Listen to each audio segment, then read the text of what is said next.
Bakit patuloy ang pananakot? Talagang garapalan, obvious na obvious, iniisa-isa ang majority.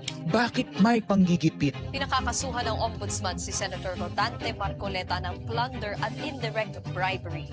Bakit may pambabaluktot ng kwento? Nililito nila ang publiko. Ang kainan ay naganap alas 4 ng hapon. Ang barilan alas 7. Nagmamalaking lang may nangangamusta. Si Camille Villar ang unang nag-update. Saka sila nagsireply. Last convo, 4 p.m. Next chat, 10 p.m. Bakit may demolition job? Bakit may pait? Bakit hindi matanggap? Napakaraming bakit. At narito ang mga sagot. Pero bago ang katotohanan, wasakin muna natin ang kasinungalingan. I, Alan Peter Schramm Cayetano, having been elected to the position of Senate President, Hindi nagpalit ng liderato para sa impeachment. Hindi totoo ang pinapakalat ng mga nabulaga.